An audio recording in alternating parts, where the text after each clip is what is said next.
Welcome to another edition of the AllMonster.com Monster Truck Podcast. Today we have a very special guest, as we do every time. This is a guy that goes way back with both Dustin and myself. Sean DUHON, driver of various trucks, most recently, I guess you could say Overboard, but also Zombie. How you doing, man? I'm doing great. Having a good time. That's good. How y'all doing? Hey, I couldn't be better if I was twins, man, to be honest. It's going to make for a weird double mint commercial. Yeah, I'm trying to figure that one out. Life is good. We got a case of the giggles here. It's all your fault, Duhan. Why I know. are you going to make us laugh right before we start this thing? we got a very special group here. This has been something that's been around like a long time, and that's something I actually wanted to bring up to you, Sean, here at the start. The very first time that I was allowed to travel along with Mark Schrader and the Devastator, I was at a show in Kansas City, Missouri at the old Kemper Arena, and it was one of your first shows in Kicker for the Sudden Impact Racing team. And I can remember very vividly meeting you, getting to know you, thought you were a great guy. Kicker was not running the greatest that weekend as far as the equipment. It's a little bit of an older piece. And the fans let you have it. And I thought, you know what? That's not fair. He's a good driver, good guy. He's got a lot to learn. He's new to this whole thing. And I let you know about that after the show and after that whole weekend. And it looked like, man, things got significantly better since then. But I just wanted to share that kind of with everybody. And, Sean's come a long way as a driver and able to do a lot of different things in the industry. But, it started out kind of crazy there in Kansas City. And now that you brought that up, I remember that weekend so well, and I don't know why. Yeah. It was a fun weekend because I was doing what I love to do. But you're right, we had so many issues, and I really can't remember what the issue was with the truck. But it was an older piece. We were trying to work a bunch of bugs out of it, and I was still learning, which we all do every day. I still learn to this day. Yep.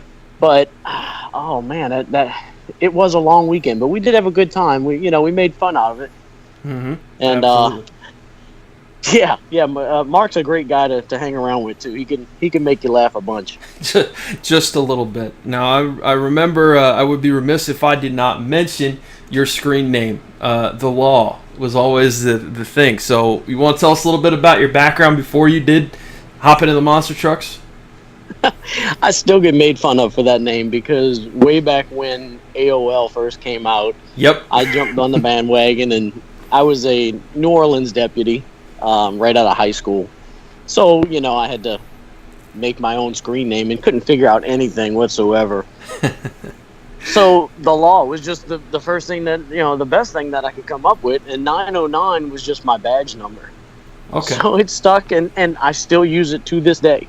There you go. I'm still stuck with it. I have a new email address. It's Sean DUHON at yahoo.com. All right, everybody send Sean PayPal $5 right now. There you go. Please include that for all of your Craigslist personals ads and everything. Yep. Oh, wow. Yeah. So if you get a bunch of spam, we apologize. Dustin, go ahead. Yeah, thanks. Can't wait to see y'all again. Yeah. It's always a good time. I mean, look at how much we're giggling already. Yep. Oh yeah. I have a great time. Yeah. So you were involved in law enforcement right out of the bat, like you were saying, in a high school. How in the heck did you end up in monster trucks, though? I mean, were you always a fan, and what led to you getting your foot in the door? Well, definitely. I was always a fan, just like I am still now. I used to go every year to the Superdome here in New Orleans, and my dad would take me, bunch of family, and we'd always go watch, the trucks there in the dome. And that's back when they were pulling sleds and, running the mud bog and everything else. And I've raced since I was a kid, whether it's go-karts or dirt bikes or you name it. I love going fast. I mean, I know my dad's not going to listen to this, so I can tell you I used to launch his 1978 Blazer at every railroad crossing and bridge we have down here. I used to get that truck airborne, so it was kind of in my blood, Just kind of got, with the racing there, and there's a guy down here, Mike Dufresne, that introduced me to Gary Porter at a show. and I got to know Gary and helped him out at just different shows. And great guy. I mean, obviously, everybody knows Gary and looks up to Gary, and it's unfortunate that he's got to retire. I wish he wouldn't. Yeah. I'm hoping to run into him, elsewhere. I like running into Gary. He's a great guy. But he introduced me to John Seasock, and John was coming to do a show in the Dome when he owned Sudden Impact, and I just went and met him at a display and asked him if he needed a hand, and he remembered me from running with Gary. Yeah. So I helped him at the Dome, and it just kind of went from there, and I introduced him to Brandon, and that's when Brandon decided to buy the company from John, and we just kind of grew from that point. Did you ever think when you were helping John wrench on the truck that you'd end up in the seat? I never thought that I would, because I worked at the sheriff's office, and it never crossed my mind that maybe I could do it. It's always been a dream, to drive a monster truck, but I never thought that I would, because I never thought I would leave the sheriff's office. And then I got the opportunity to do it, and I just had to take the opportunity. It's one of those things you just cannot up.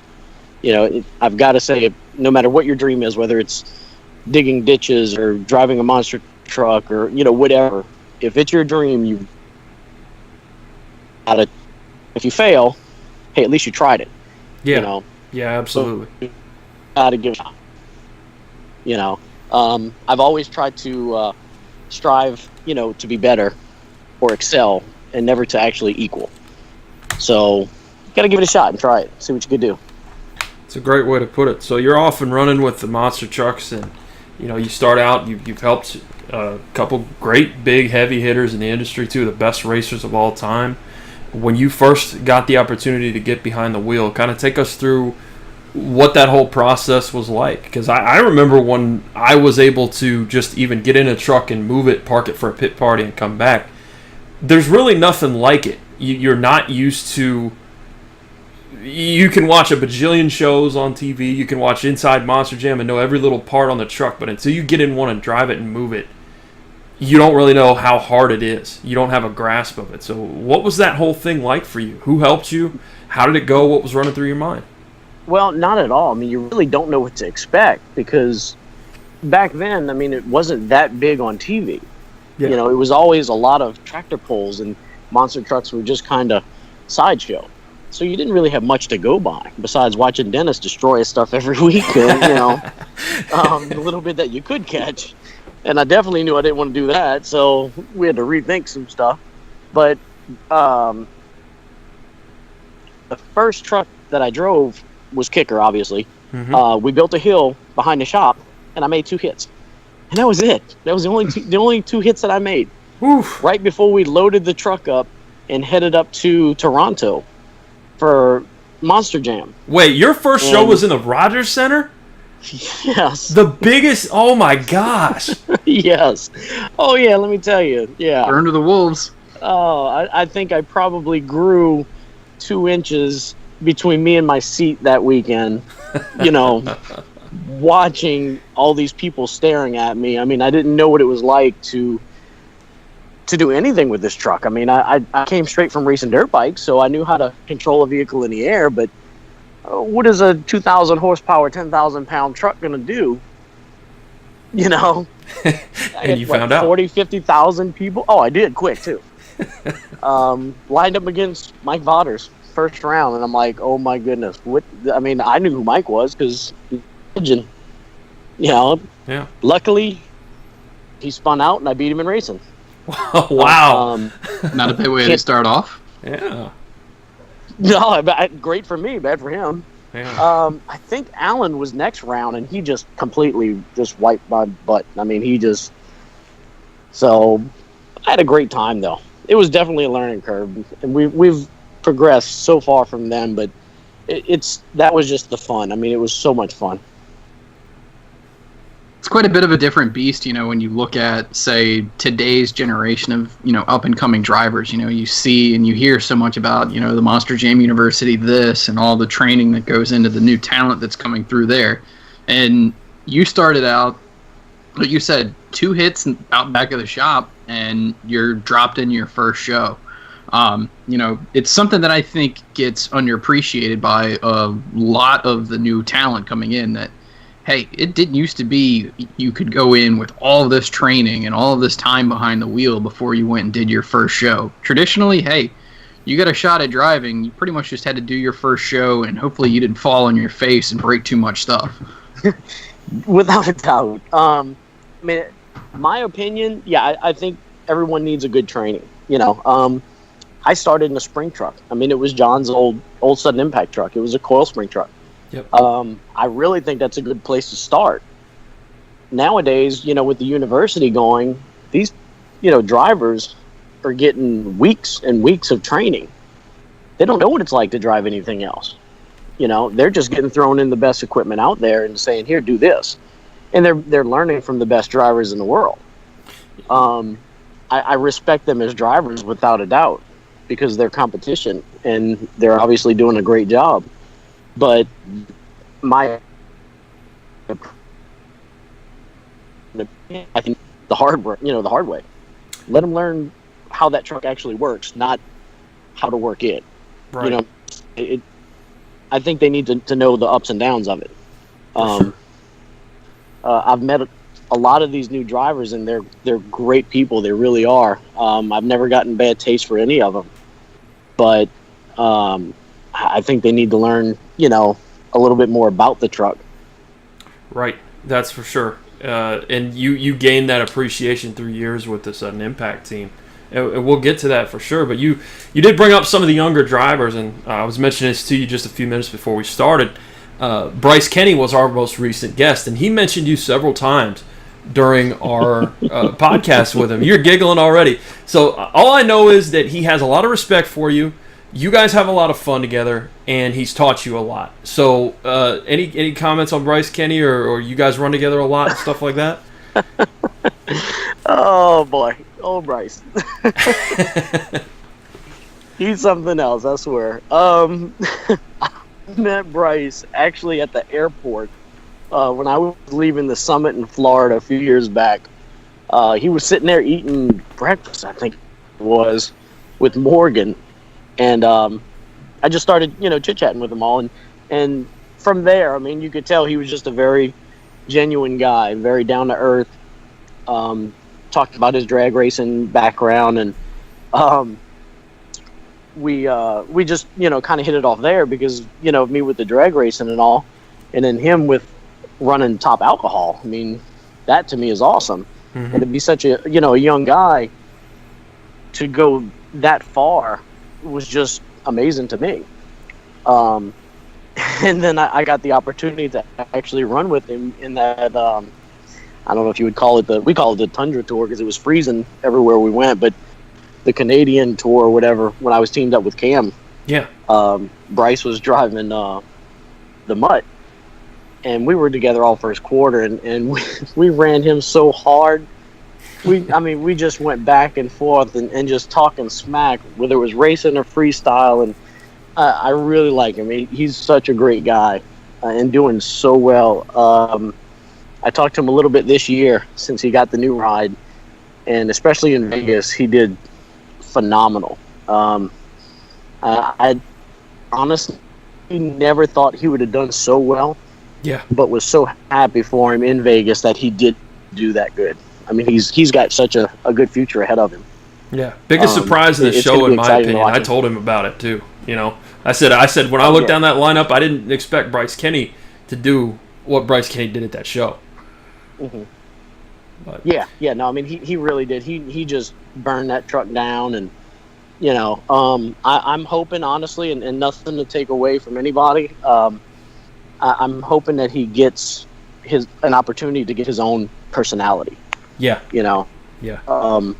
He really deserves it. I think he could take a truck, a monster truck, along. He really can. Definitely. It's kind of interesting, too. Like, George Bellhand kind of went through that for a while, too, because he was in Turtle, and then he was in Blue Thunder for a while, and then he goes over and finally, they get him into the Escalade and then the Mohawk Warrior thing. It's like you have to play musical chairs with the bodies or something to eventually get something that fits you, and then for whatever reason, it seems like guys feel more comfortable when they're operating under an identity that is more their own. Well, it is. I mean, you come up with these ideas and you make it your own, and you sell to the fans. You're a salesperson, is what you are. Mm-hmm. You're trying to sell your merchandise for your vehicle, and you're trying to attract all the fans that you can. I mean, it's your stuff. I mean, you may not own it, but it's you. I mean, it's an extension of you. Just like Zombie. When we met at the summit, and they gave me a hand-drawn picture of the Zombie truck. Mm-hmm. And told me sell merchandise and make fans. I didn't know, what to do. I kept asking them, what's my limits? What's my limits? What can I do? What can I not do? Yeah. And I got no answer. I got no help. It was just, same answer. Sell merchandise and make fans. So I actually started interviewing kids on the airplane on the way home. Asking them about zombies and what they thought about zombies, and that's how I just came up with all these ideas. So yeah, I mean, you really have to sell it. It's something you got to do, and Dustin, it's your turn, but I got to ask. So does that mean the face paint was your idea? The face paint was not my idea. Okay. The contacts were my idea. Okay. I did get approached. Let's see, we did first year. I think the first show was Detroit, and then we went down to Tampa, which is more or less the home of Monster Jam. Mm-hmm. And they approached me about it, and I weren't real keen on it. Like I said, I was doing the contacts, and we were doing the zombie arms and everything else. But when they brought up the face paint, they had someone standing there waiting to do the paint. How do you tell them no? Right. So we did it, and it hit off so well. I just took it and ran with it. There you go. And we had a good time with it. Every weekend we were doing it. And I'm dyslexic, so I can't do stuff in a mirror. So I couldn't do my own face paint. I never did it on my own. I always had somebody do it for me. But it was a good time. I mean, it really was. We made a lot of fans with it. We had a lot of fans come to pit parties and everything else. Even some displays that I showed up to, face painted up. So it definitely caught on. Yeah, it's definitely one of those things, like you said, you kind of have to embrace your role, whatever you're given, whether it was, your time in Superman, which was a good fit for you as well, because from what I understand, you were a big Superman fan as well. Huge Superman fan. I was a giddy kid when I got that call to drive that truck. It was kind of an interesting, if people remembered Chad Fortune from a few years ago, and then they saw you, they're like, "What happened?" Struck a little bit. I got a lot of that, especially when they stuck me and Chad at the same shows together. That was a really odd feeling. Talk about awkward silence. Yeah. That was the awkward silence. When Chad is 6'7" and I'm 5'6", and they're putting us at the same thing, and they're looking at me like, "You're not Superman." I'm like, "No, I'm afraid of heights. What are you talking about?" I just read the comics, guys. It's okay. That's it. I'm this short because if I fall, I don't get hurt. I'm halfway there. Hey, you know what? Low center of gravity. You get around the turns quicker. You can add a little more weight to the truck too. I don't see a problem. No, but in all seriousness, you were talking about getting kind of acclimated, in that you basically operated with all respect due to John Cesak's old creation, a truck that was a bit out of date. You're going against Randy Brown that weekend in Kansas City, brand new Gravedigger. What are you going to be able to do realistically in that seat, other than I can get the most out of my equipment and I can learn. But then you turn that around, and once you got a newer chassis, did you automatically feel more comfortable? Did you feel like, this is weird, my truck doesn't have coils on it? What was it like when you got an updated ride? I don't remember if it was like you went to the Sudden Impact truck or you went to Cult. No, actually, well, Tim Bush helped me out a lot with that coil spring truck. We went up to his place in Detroit, and we messed with the coil springs a lot, and got it to land really nice and work really good. But you're right. When I got the new chassis to the team, it was the old Randy Brown's truck. Pure adrenaline, man. Yep. There you go. And so I mean, it was back then. It was the best of the best. It was a totally different animal.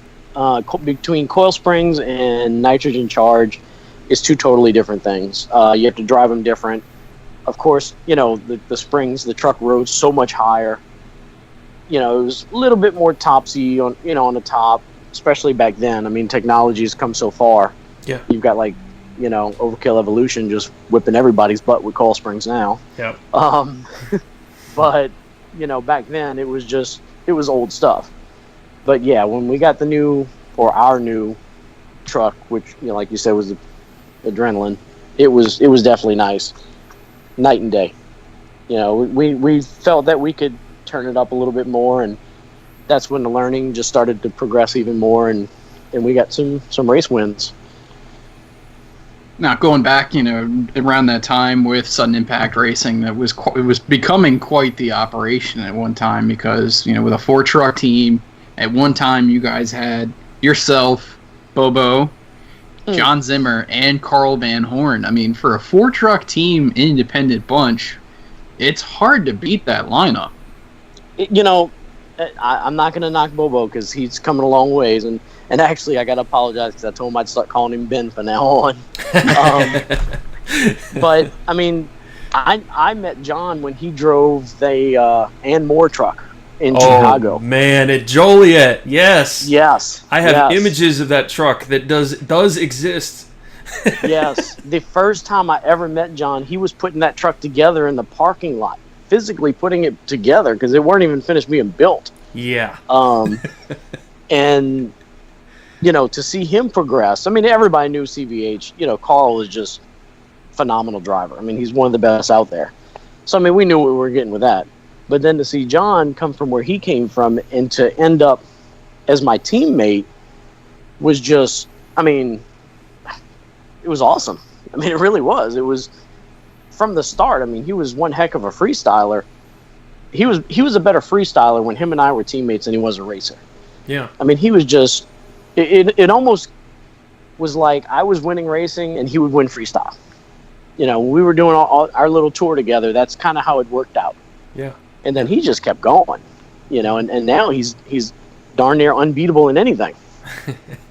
I believe the tally one year that he texted me because he's a bit on the competitive side. Yeah. He told me one time he had 66 wins during the first quarter. Now, of course, there's wheeling racing and all that stuff, but hey, the number is the number. And he said, I wish I would have been in Vegas. But yeah.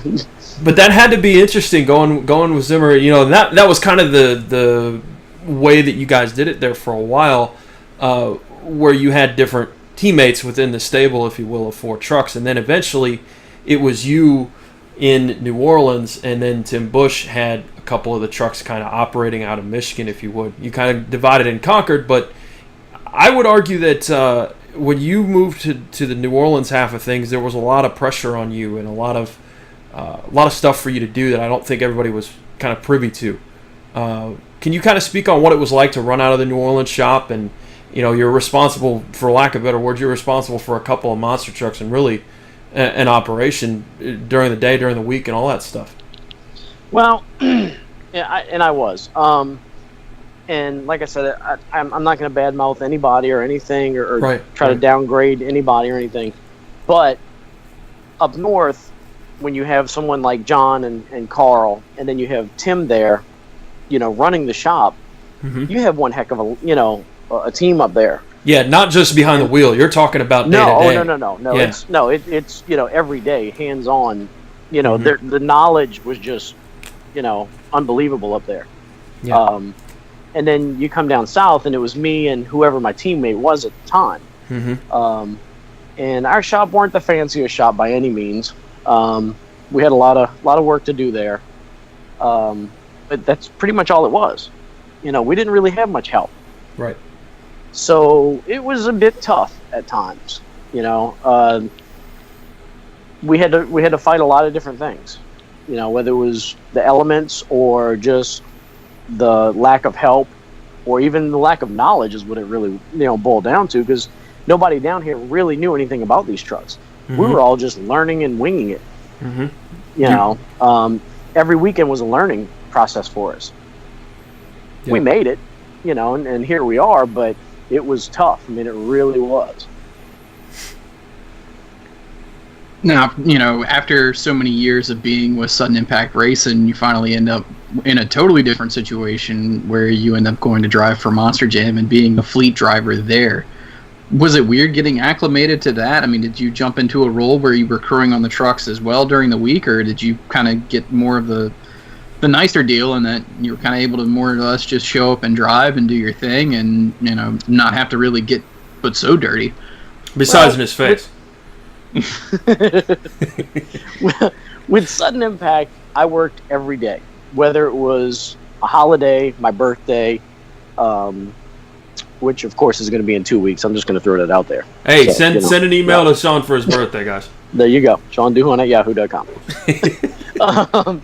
Or Instagram, Twitter, and MySpace.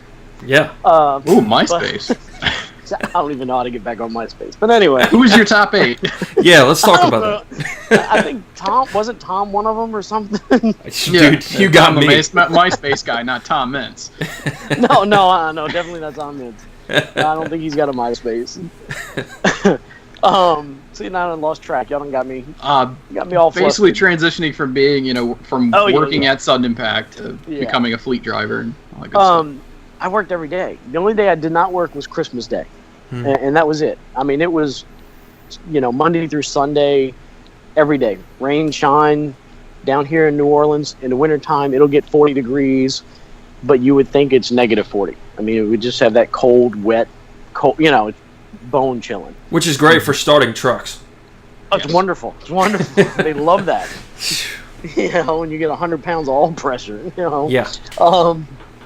But when I actually bought my own ticket, let me say, when I left Sudden Impact, I gave a 2-month notice, bought my own plane ticket, flew myself home from Oregon, actually, from doing a show up there, and got me a normal job.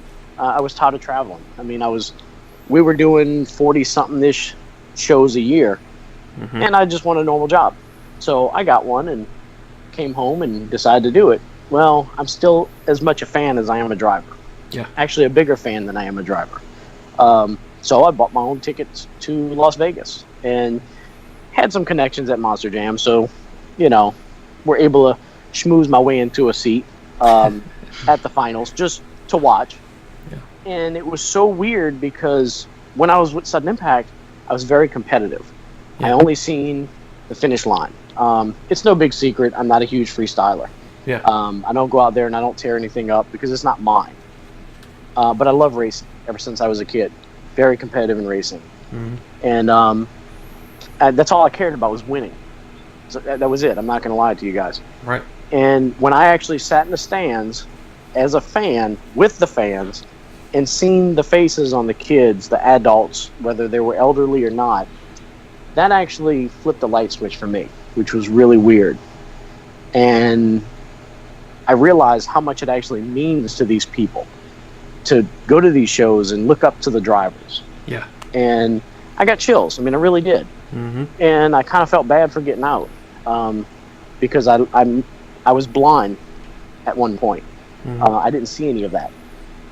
So I actually went to the banquet that Monster Jam holds or used to hold after the finals to give the awards out. And Keith Speller approached me and asked me if I was ready to come back. I haven't driven a truck in probably a year. Right. I thought he was kidding. I just kind of laughed and, yeah, sure, no problem. Blew it off, went inside and mingled with everybody and, because everybody's like a family. Right. Didn't think nothing of it. Well, then he caught me after the show again. And he told me, he's like, no, I'm serious. You ready to come back? I'm like, well, let's talk about it. So we did. We talked about it, and he offered me to come back, just to fly in and not work on anything. And he knew I had a full-time job. I couldn't leave the job. Right. Mm-hmm. I just so happened to be fortunate enough that the president of my company is a huge monster truck fan, and his grandkids love monster trucks. Hey, there you go. Yes. So he was more than happy to let me go drive for Monster Jam. Wow. And it worked out great. The only thing that didn't work out at first was I was so used to working on my own stuff. Yeah. I was jumping out the truck trying to grab wrenches or grab, back then battery chargers or just anything. And, my crew guys, which it was Tyson at the time. Oh, there you go. Okay. Would just push me to the side, and no, this is my job. This is my truck. I'm going to do this. You just drive. Yeah. And that was the weirdest thing to me.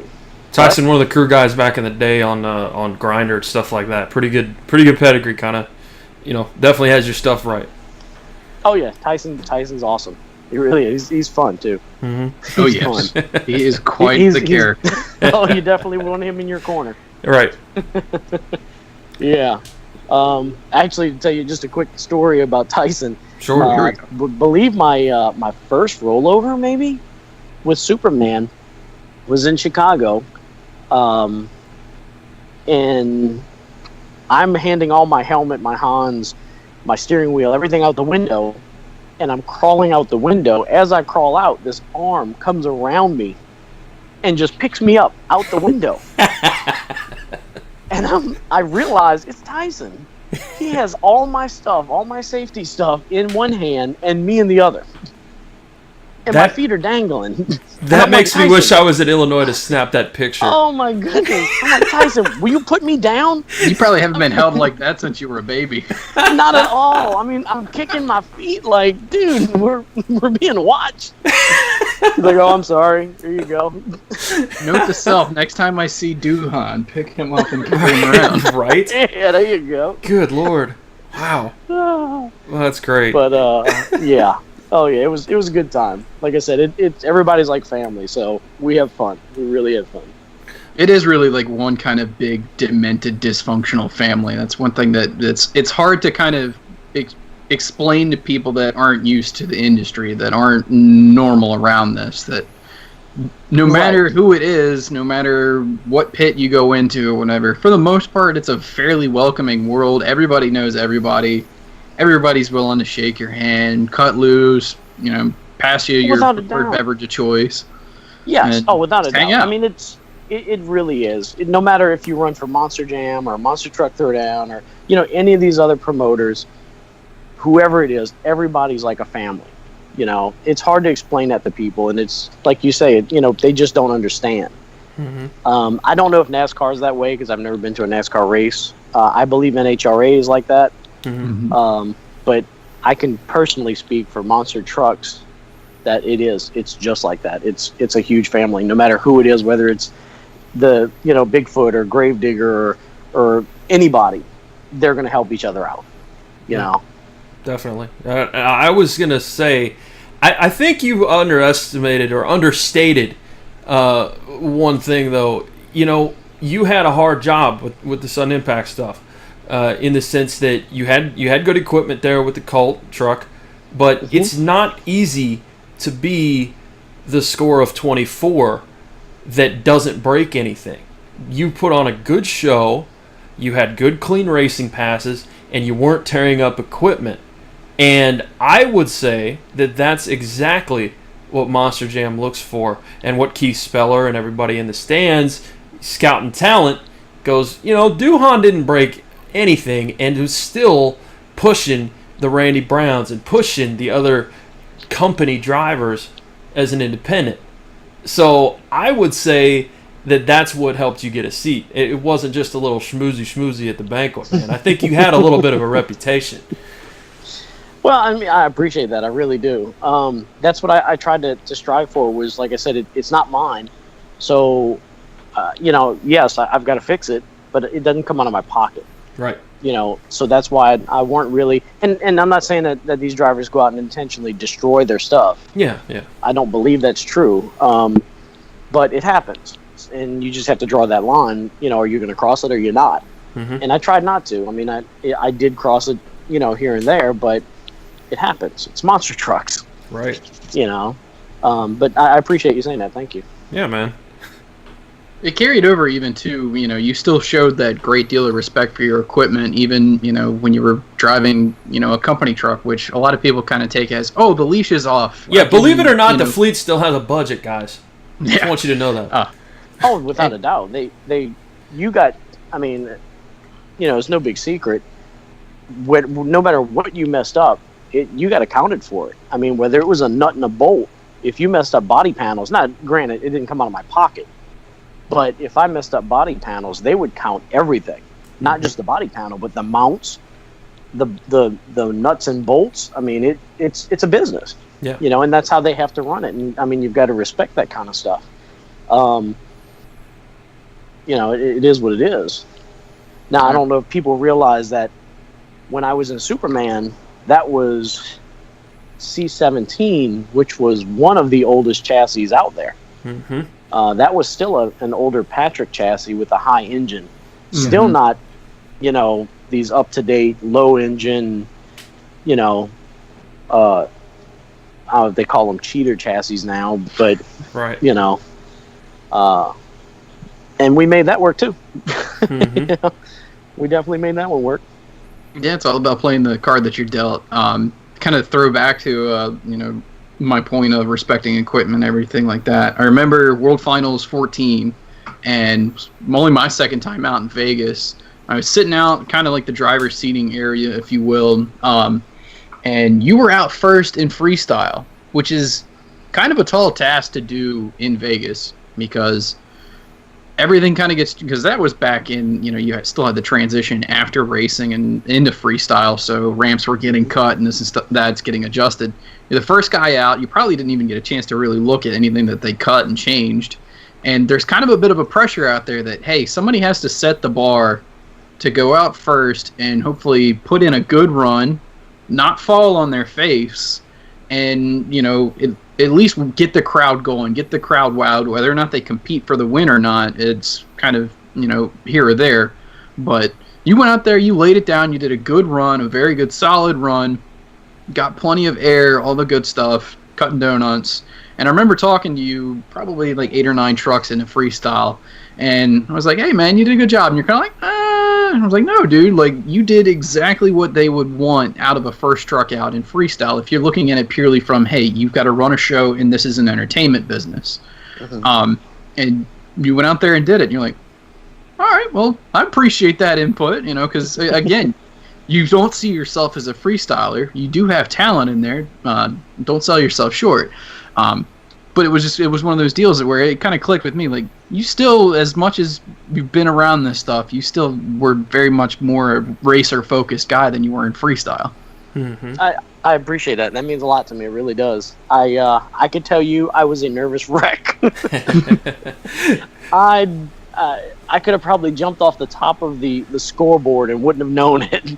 I didn't see a darn thing out there. They wouldn't let me see anything because I was first. I remember it was wet. They had just wet the track, and I was one of the only trucks left with the I don't know if you want to call them the China tires or the back then before we had the BKTs and stuff. Mm-hmm. And a bunch of the trucks, actually all the other trucks were running the Ukraines. Yep. So for me, when I went out there, it was slick as ice.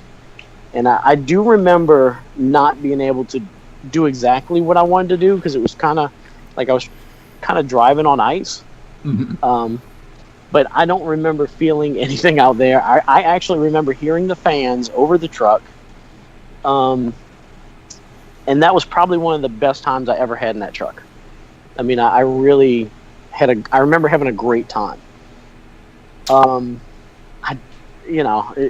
talk about it, I mean, it just, I don't even know how to explain it, but it was so much fun. It really was.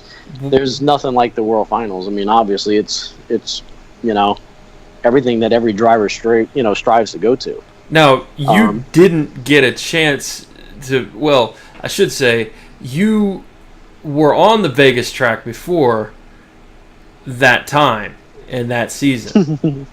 You got a chance to go out there in Cult Energy Activator.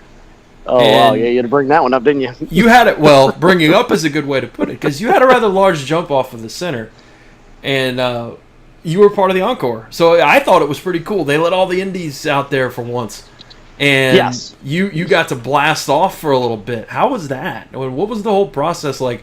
I don't think they've really asked many drivers about the whole encore process or like how that works. What was that whole thing like? Because I was curious. I mean, the landing wasn't the greatest, but there's nothing you could do about that. But you got to have a little fun before that time Dustin's talking about. Oh, yeah. No. I remember they told us to go out there and do, 8 or 10 hits, I think it was. Nothing spectacular, because they kind of had us mixed up. You know, it was kind of independent company truck. Yeah. And they were always great about telling us that, go out there and have fun. You know, you don't have to burn it down. You don't have to, light the world on fire. Just have fun, put on a great show, keep our fans entertained, or, keep your fans entertained, and that's what they wanted. And that was what was so great about it. Yeah. So I just went out there and just started hitting stuff. I do remember the final hit in the center. I think it broke the champagne, actually.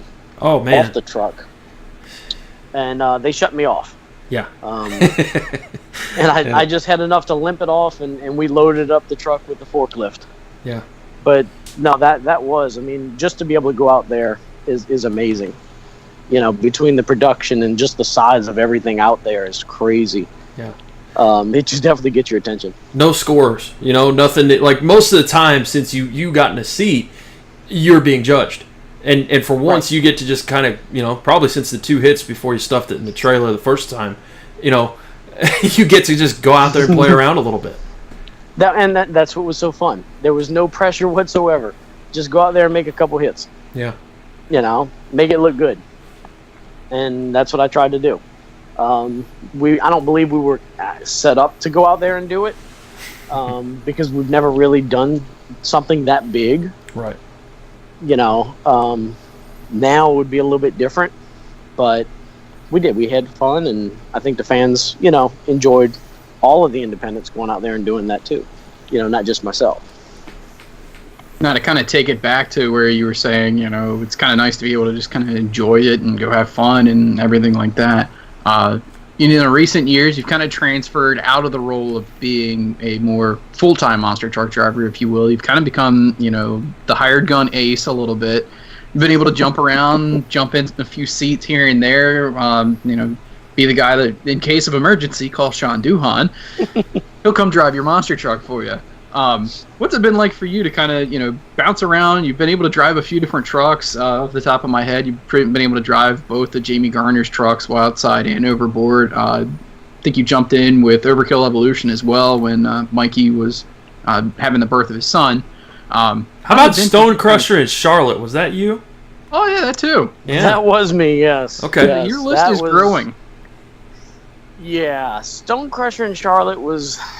I don't want to use the word nightmare, but it was tough. I remember the truck was not landing to your liking. I remember you were a little stiff after that one. It was barely landing at all. Oof. I don't think there was any front shocks on that truck whatsoever. Oh. Yes, I was very fortunate to be called. I'm going to use the word blessed, I guess, because I have had a bunch of owners call me and ask me to drive their trucks, which to me is an honor. Because why would I trust you with, $200,000 worth of my equipment? Sean runs good. Sean runs smooth. So, Sean took everything that he could from Sudden Impact Racing and didn't tear up equipment. I think I should call him. See what I'm talking about? Thank you. Yes. I believe that too. I will wholeheartedly believe that. Okay. Well, as far as if you want to start with Stone Crusher, because that was the first. Well, no, it wasn't. Jamie was the first, but anyway, we'll start with Stone Crusher. That was cool to drive in Charlotte. That track was just wild. Yeah. I would love to be able to go back there again and try that over again, because it was fun. It really was. Truck wasn't working that well.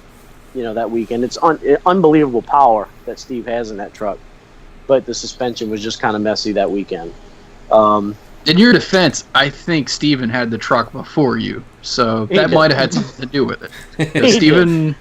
Steven has only one mode, and that is 120%. It's more than 110%. It's 120. And sometimes that breaks some things, so they may not have had a ton of time to really get that felt out after whatever their last show was. It might have been Eldora, if I remember correctly. I believe it was, and I'm going to agree with you 100% on that. Because, I think he did tear it up pretty bad. But we still had fun. I mean, we did. We got to hang out with Larry when he was driving the foot out there, and I haven't seen Larry in so long. Him and I actually ran a few shows together when I was with Sudden Impact, and just to be able to hang out with him again was fun. But we did that, and then we also did, what was it, New Jersey, I believe it was, with Stone Crusher? Newark, I think, like the December show, something like that. Yes. And the truck was running a lot better. Suspension was working a lot better. I don't think Steve liked that I ripped his tailgate off in the wheelie contest. I know Brian didn't, because he's the one that has to fix it. Right. So, sorry, Brian, if you hear this. Brian laughs it off. Brian's good people. Yeah. Very good. Very good. He's also fun to hang out with. There you go. But, what can you say? I mean, it's Stone Crusher. You've kind of got to, run that fine line with him, because he runs the wheels off that truck. He's definitely not scared to tear it up. Oh, absolutely. I have seen Steve, like you've said, push the truck in with the forklift before. And one of the things, though, that is good with Steve is that he does kind of, have the faith that, hey, run this thing hard, run it like I would run it, and, if something happens, oh well. Yes. Yeah, we're going to have somebody fix it. That's pretty much it. So you get to that, you've done the Stone Crusher thing, and you've done, so you got Overkill and Overboard. Anything with the name Over? Well, Jamie called me and asked me if I could drive Wildside for him. Mm-hmm. And I cannot say enough about Jamie and his family. They're just superb people. Helped me out a bunch. He actually put so much fun back into monster trucks for me.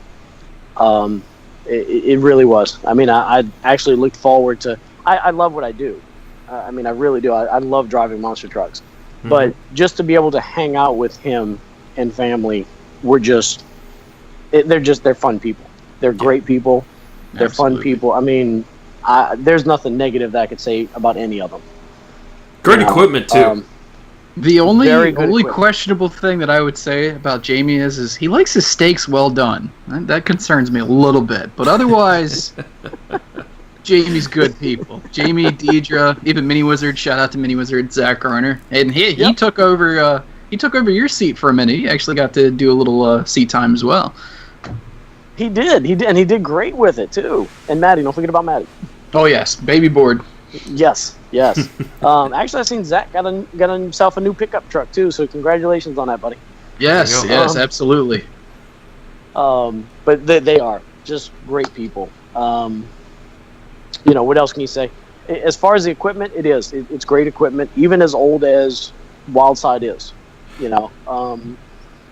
And it's obviously not one of the up-to-date, new age chassis, whatever. But it's still a very fun truck to drive. We did a lot with it. We won a couple races, made it to the finals in Joliet. Yep. I believe we could have won that race if the ignition wouldn't have died on us. Mm-hmm. But hey, we still had a great time. We did. So I gotta ask, you obviously have been around Zimmer's old shock therapy truck, and I cannot look at Overboard without thinking, that thing jumps, lands, looks, sounds like Zimmer's prime, if you will, shock therapy setup. Did you get a chance to kind of? Have you ever thought of that? Have you ever seen that? Am I crazy? It just seems like that setup is very similar, and it's just a beast of a truck every time I see it. Jamie and John are very good friends, so they talk and interact a bunch. So I've never driven John's shock therapy truck. Right. Because I left the company shortly after it was, finished. But I mean, I wouldn't doubt that a lot of the setups are going to be almost alike. I mean, they talk a bunch, and John is very knowledgeable about everything with the trucks nowadays. You can ask John. I personally talked to John a bunch this year, actually, when I was driving Overkill Evolution, and asking John's advice on stuff. Yeah. So yeah, I mean that setup could be very, very, very similar. Plus, I mean they look almost alike. I mean, a Chevy body and yeah. I couldn't stop. Like, dude, this truck's turning blue, right in the middle of it. Yeah. No, you're absolutely right. It's very close.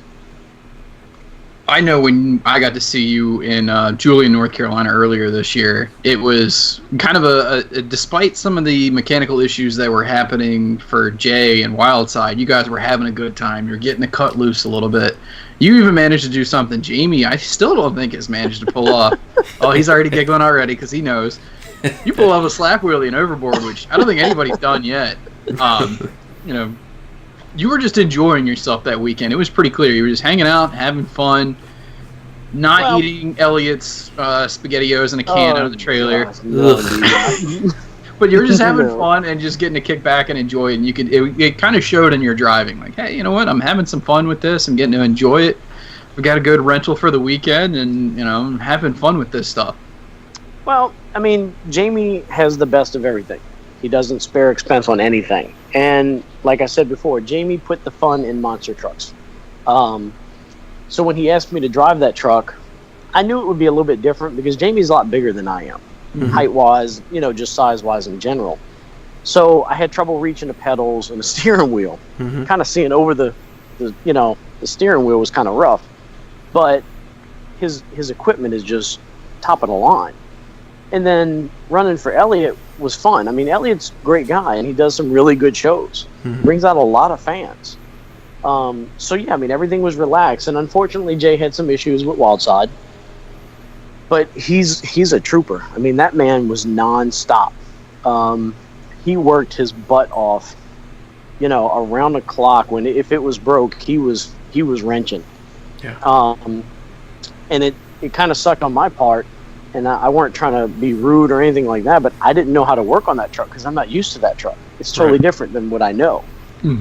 Plus, I was still trying to take care of Overboard. Right. So in that aspect, that was kind of tough. But as far as the weekend overall, it was a great weekend. I really had fun. Like I said, just running for Elliot is a good time. He does put on some great shows. And of course, when you get the best equipment out there, I mean, there's not many trucks that can compete with, the Overboard truck. Sorry, go ahead. I weren't gonna say anything, but since you brought it up, yeah, I did have to text Jamie after I did the slap wheelie with just a laughing emoji, because he swore up and down that truck would not slap wheelie for anything. So yeah, I kind of rubbed it in on him. So you got a YouTube video queued up that you send him a couple times a week? Just, hey, you remember that time that... No, but I do remind him every time I talk to him.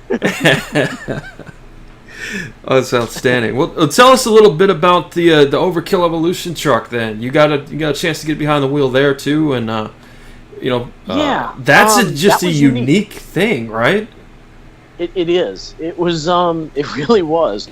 I was doing the show there that December with Snow Crusher, and Big Mike was there, and he approached me after the show and asked me if I would be interested in driving the Overkill Evolution truck because he needed someone as soon as Mikey was going to have his baby.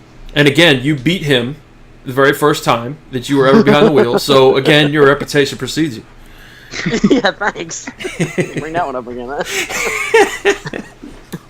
Huh? See, another man's not gonna like me. when somebody like that asks you to drive the past World Freestyle Championship truck, it kind of takes you in the stomach. It's kind of like, wow. That's pretty awesome. I don't know if I could do this. So I told him, let's talk about it, and we did. And he called me like a week before I had to be in St. Louis, and I'm like, I can't fly up there. Flights are just ridiculous. I'm like, if you need me, I'll drive. Yeah. So I did. I hopped in my pickup truck and drove to St. Louis to drive the truck. And I never really knew Mike or Mikey, at that before that weekend. Wow. And I have a whole new respect for both of them. I really do. Mikey called me while he was, at the hospital with his then fiance, waiting for the baby to come out. And we talked for probably an hour. And he is such a down-to-earth guy. It's just unbelievable. He just wanted me to go out there and have a good time. And he's telling me how to drive his truck because I didn't know. I haven't driven a spring truck in years. Right. And he's just telling me, hit it wide open and hit this and hit that. And I'm like, you're crazy. I can't do that. And then Big Mike, same thing. He's like, just have fun. Just go out there and have fun. Don't worry about the truck. The truck's going to be fine. And it was. The first qualifying pass was really stiff. I weren't used to the shocks. I didn't do it correctly. It was my mistake. And it landed really hard, like really, really hard. I think I actually sucked one of my own toes in qualifying when it landed. Oh, boy. It's impressive. But it was, too. It was. So we went back and corrected it, and I believe we went into the semifinals in racing that weekend. It was night and day. That truck is crazy fast, and handled so well. To look at it and say, well, he's got coil springs, that's old technology, is not true at all. You know what? So do motocross bikes, and he was a motocross guy, and so were you. Yes. And if I had my choice, honestly, I would put that suspension on a truck. Wow. I think that was probably one of the best handling trucks out there. Next to Jamie's, of course. But to look at it, you wouldn't think, but it does. It's a great truck to drive. It's very easy to drive. It's and it handles and lands great. There you go. And it's obvious. I mean, Mikey drives the wheels off that thing. He's up there with CBH and Dennis and all of those guys. I mean, one of the best. I mean, obviously he's a freestyle champion.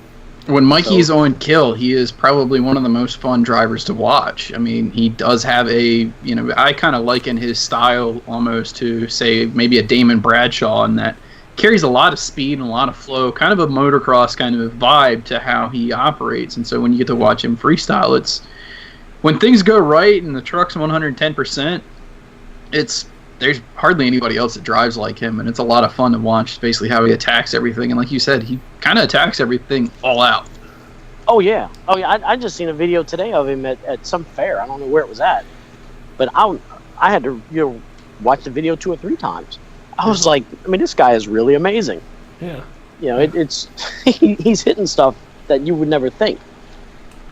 Definitely. Well, as we kind of wind down this whole thing, I want to get sort of a list of favorites, but one of the very first things I want to ask is, do you have a favorite story so far from your time in the industry that is tellable on a podcast? A favorite story? Yeah, something that could have happened on the road, anything during a show, stuff that made you laugh, times around people, any of that sort of stuff. Well, we know he's got plenty of things that make him laugh. We've already and that's the thing. I'm not a huge partier. I don't go out much and do anything, but I like to have fun. I like to laugh and joke with people. And to actually say if there's one particular story, no, not really. Because it's different. I hate the word used, use the word levels of fun, but it's different areas of fun. Yeah. Like, for example, when you race with Jamie, or when you run with Jamie, it's a fun all around. Like, you can talk smack before and after the show because he's going to talk it. Trust me. He's not worried about the truck. He just wants you to go out there and have fun. After the show, we're going to have fun, whether it's broke or not. Even working on it, it's a good time. Mm-hmm. That we have that kind of fun. But then you have, like, when I was with Zombie, and 9 out of 10 times when I was getting face paint put on, there were people standing around taking pictures. Everybody wanted to take pictures of me getting face paint put on. And I found pictures all over the place. I got more, made fun of, and everybody was having a good time. So we all laughed and joked around that way. So as far as one story, I really can't, because there's just so much fun, so many stories over the years. You can't just make it one. I was teammates with Frank Kreml for 2 years. There you go. That is all fun. There was a lot of fun to be had with Mr. Frank. Oh, you just don't stop laughing with him. Well, and then you also did the Tundra tour, and that year, like you already mentioned, you had Cam McQueen there, you had Bryce, yes, had Fry Daddy and Paulie Dude, and the Norman Brothers. Like, that's, right. That's like bunch. And that's what I'm saying. That unfortunately, I apologize. I can't come up with one story because there's a bunch of stuff that I didn't realize. I knew Cam from racing once or twice with him or something like that. Cam is a character. Yeah, you gotta watch Cam McQueen. He is, he's a handful. He's got one of those troublemaker grins, like him and Randy Brown both. He is always up to something, man. And that's the thing. He's quiet. You gotta watch him because he's quiet. Oh yeah. He's definitely one of those fun stories, But there's just so many of them. I wish I could tell you one, but I can't. We could sit here all night and I could tell you stories. Next time we'll give you a precursor. That way you can do your homework. Yeah, I have to write down some notes. Definitely. Well, I gotta bring this one up. You have not stopped with the whole racing bug. It sounds like your entire life, and now you're kind of at the dawn of a little bit of a new era for you. You want to talk about your drag race team a little bit? Any little tidbits you can follow? We got your Instagram, your Twitter, your Facebook stuff. We're going to shout out here at the end. You guys can definitely follow along, but talk about this new endeavor, this venture that you're going on with this drag race stuff. Yes. I purchased a 1970 Opel GT and completely redid it from front to back. We redid the motor, redid the suspension. I've actually picked up some great sponsors with like PTC. They're doing all my torque converters and transmissions. Viking is doing all my coilover stuff.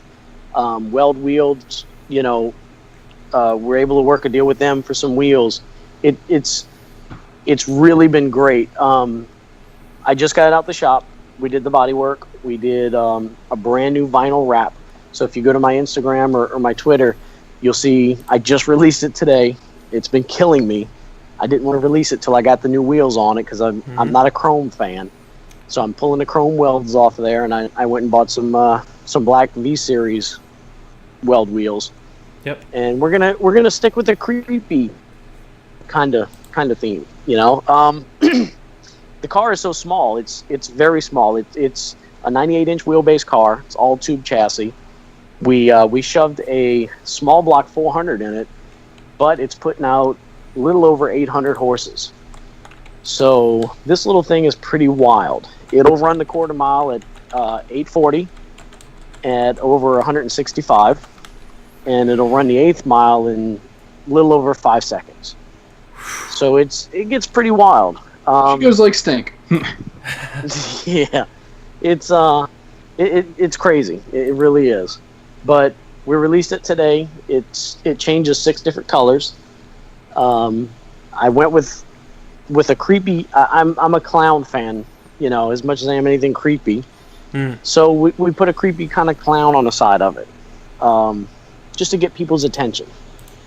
You know, whether you like it or not, you're going to look at it, and it's going to get your attention, and that's what I'm going for. Not so funny. I love not so funny. You got it. And creepy clowns just aren't funny. Buddy of mine actually came up with that name because it's so small it looks like a toy. Yeah. And we used to say, you know, it's not so funny getting beat by a toy. So it just kind of evolved from there, and I stuck the creepy clown on it. My buddy Kevin down here in New Orleans, PG Nola, one of the best vinyl rapper, I'm gonna say in the world. He won't say that, but I'm gonna say that. Yeah. So much talent. And I'm not just saying this because I'm staring at it now. This is a quality piece of equipment. You put this on the side of any race vehicle, and you got to be proud to call that your own. That looks really good. Yeah, I'm very proud of how it came out, and it's still going. You know, I work on it daily. As soon as I get off of work from my normal job, I go out back and I start messing with it. And I'm planning on putting a blower motor in it. Like I said, this motor here is right at over 800 horses. The blower motor should have about 1,200. So we're actually looking to go out there and break some hearts and whip some butts. There you go. See, now, just to give you guys an idea, that's, 1,800 horsepower in a monster truck, but 10,000 pounds. Right. Mr. DUHON here has decided to not significantly decrease his engine size, but significantly decrease his weight. And they say the quickest way to add horsepower is to drop weight. You are going to have everything that you can handle and more, I would imagine. Oh, yes. Yeah, you could do the power to weight ratio, and I'm not that good with math, so I couldn't figure it out. But you're right, 10,000 pounds and 1,500 horses. I am, with me in that car, 2,250 pounds and 800 horses. And that's with the small motor. The big motor is going to be 1,200 horses. So I'm only 300 horses shy of a monster truck, but 7,500 pounds lighter. Yeah, that's going to be an interesting deal. So, what kind of schedule are you looking to run? What's next? If you're we looking towards what kind of time frame for this thing? Well, hopefully we'll start hitting some local car shows here because we really have to tune the suspension and the chassis to start hitting the tracks. So we're going to hit some test and tunes and really just bring it out to the car shows. I still enjoy interacting with friends, family, fans, whatever you want to call them, anywhere I go. Whether it's at a car show, whether it's at a monster truck show, whether it's at a drag race, I still like to interact with people. So we're just going to go out there and have some fun, and hopefully within the next, I'm going to say 3 to 4 weeks, you should start seeing it out a little bit more, and I'll start posting some more pictures. And like I said on my Instagram today, I'm actually going to start designing a T-shirt for it. So just keep your eyes open there, and we're going to make everything affordable because too many things are too expensive nowadays. Amen. We're going to try to have some cheap fun. There you go. That way everybody can afford to have some fun. And just kind of get involved. I'm going to start trying to travel between Houston, Memphis, Mississippi, Louisiana, Florida, and just try hitting some of the southern states and just get us out there. Not so funny. I'm going to scare the hell out of a lot of people.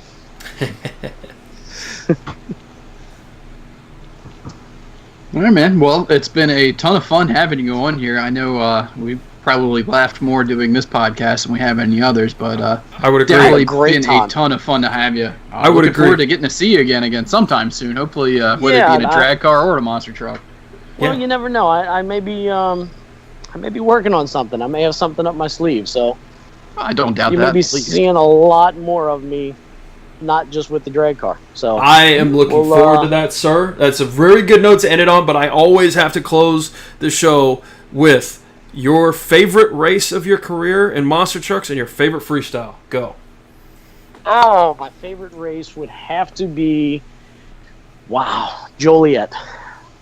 When I drove the Excalibur truck and won racing the over and under figure 8 and actually beat John Zimmer when he was in the T-Max truck because we were teammates. And he's such a great competitor. That was fun. That was a huge show for me. Great show. Great weekend. And we took home the race and win. I was there. I remember. It was awesome. And he broke in freestyle. Did he? I broke in freestyle. I know that. He did. He did. He went over a bus stack, and I think it was either a champagne or a flange or something. Oh, you're right. Yeah, I do remember that now. Yeah. Anyway, speaking of freestyle, your favorite freestyle, sir? World Finals, #1, first out. There you go. How do you compete with the World Finals freestyle, right? That's a good way to put it. Well, guys, it's been a blast as usual. Make sure you follow on Sean DUHON. It's SeanDuhon on Instagram. It is also Sean DUHON on Twitter. And for whatever reason, there's about 15 bajillion Sean DUHONs on Facebook. But if you look up for the one that has the monster truck on it, the zombie stuff, there's a pretty good guy. All around, going from Kansas City on the meagerest of budgets, learning his way through to first out at freestyle, the World Finals, racing operations, and a lot of stuff in the future. Man, congratulations on all your success. Thanks for being a great guy in the industry, and I wish you all the luck. I can't wait to see what you're coming up with. I very much appreciate it. I had a great time. This we have to do this again. Hey, anytime you want on, tell your friends to tell your friends. We'll make it happen, man. Awesome. I look forward to that now. And we'll make sure we give you some homework before then. Yeah, we need to do that. We need a little more planning. Sounds good. All right, thanks, Sean. I appreciate it. Nope, thank you guys.